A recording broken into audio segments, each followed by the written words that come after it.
Hello everyone, welcome to our channel. So ఈరోజు special recipe అయితే ఆకుకూరతో గోంగూరకి ఇది ఒక కట్ట. సో దీంతో మేము ఏం స్పెషల్ చేస్తున్నామని ఈ వీడియోలో చూపిస్తాము. వీడియోని స్కిప్ చేయకుండా లాస్ట్ వరకు అయితే చూసేయండి. వీడియో నచ్చితే లైక్ చేయండి, షేర్ చేయండి. అట్లనే మరిన్ని ఇలాంటి వీడియోస్ కోసం అయితే మా ఛానల్ని సబ్స్క్రైబ్ చేసుకోండి. సో ఇప్పుడైతే స్టార్ట్ చేస్తాము రెసిపీ అయితే. సో చెప్పండి అత్తమ్మ. ఒక గ్లాసు శనగపప్పు. ఓకే అత్తమ్మ. ఇదైతే ఒక కట్ట గోంగూర.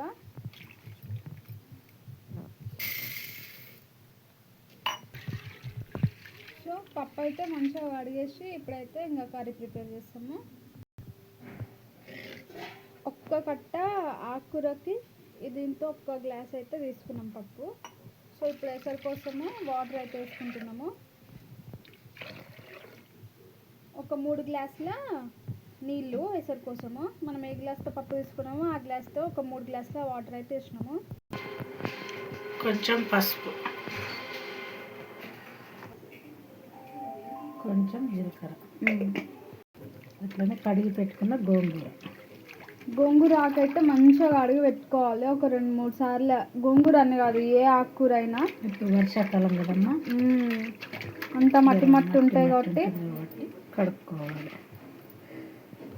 శనగపప్పు గోంగూరకి బాగుంటుందమ్మా, మంచి కాంబినేషన్. ఊకే కందిపప్పుతో కాకుండా శనగపప్పుతో.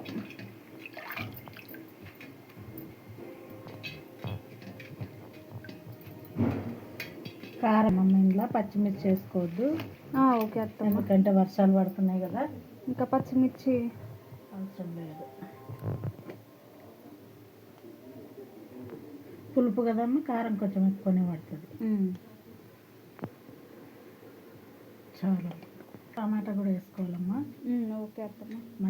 మంచిగా ఉంటుంది కాబట్టి వేసుకుంటాం.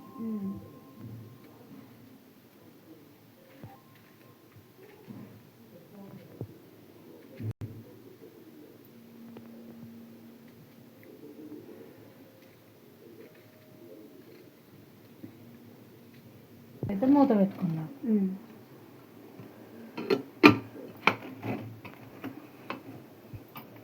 కాదు కదా, ఇది శనగపప్పు 3 విజిల్స్ రావాలి.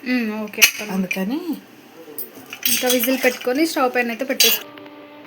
మళ్ళీ ఉడికినాక చూపిద్దాం. ఇట్లా రుద్దుకోవాలమ్మా. మంచి 3 విజిల్స్ అయితే వచ్చింది.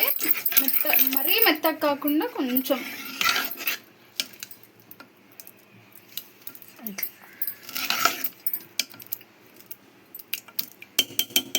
పోపు పెట్టుకుందాం. సో పోపు కోసము 2 స్పూన్లు ఆయిల్ అయితే వేసుకున్నాము.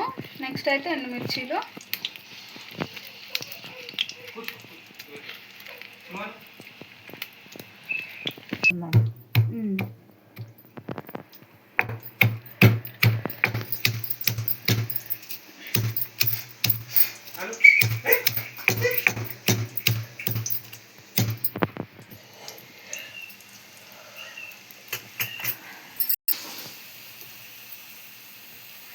ఇప్పుడైతే ఆవాలు వేసుకుందాం. ఇప్పుడైతే ఎల్లుల్లిపాయలు నల్లగొట్టుకొని వేసుకోవాలి.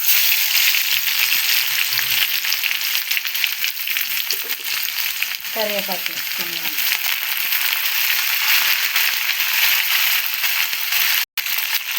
ఇప్పుడైతే పసుపు వేసుకున్నాం.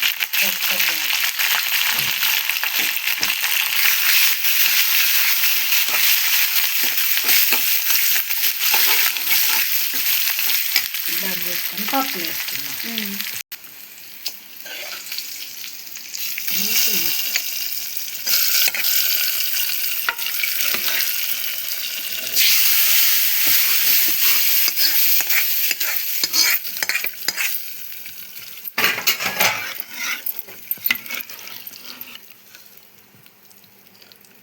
గోంగూర పప్పు రెడీ.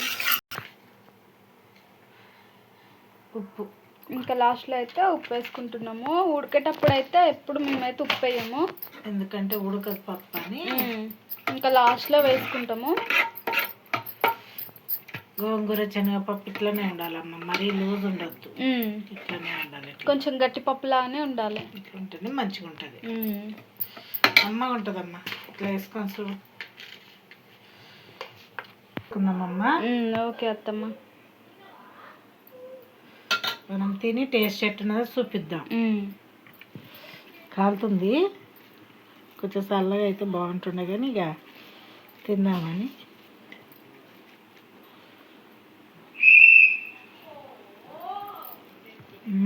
బాగుందమ్మా, సూపర్. మంచిగా పప్పు దీనికి ఇంకా కాంబినేషన్గా అది మామిడికాయ పచ్చడా, లేకపోతే ఇంకేదైనా పచ్చడి, లేకపోతే చారైనా, పచ్చిపులుసు అయినా, ఇట్లా కూడా తినొచ్చు అమ్మా. ఎగ్ ఆమ్లెట్ అయినా ఇట్లా తినొచ్చు. ఇదిగా అన్నం, మంచిగా పప్పు, కొంచెం నెయ్యి వేసుకుంటే సూపర్ టేస్ట్. సో చూసిండ్రు కదా, మేమైతే ట్రై చేసినాము, తింటున్నాము. సో మీరు కూడా ట్రై చేసి ఎట్లుందో మాకైతే కామెంట్ చేసి చెప్పుర్రి. వీడియో నచ్చితే లైక్ చేయండి, షేర్ చేయండి. అట్లనే మరిన్ని ఇలాంటి వీడియోస్ కోసం అయితే మా ఛానల్ని సబ్స్క్రైబ్ చేసుకోండి, బెల్ ఐకాన్ కూడా ప్రెస్ చేయండి. అంతే ఇంకా వీడియో. Bye bye.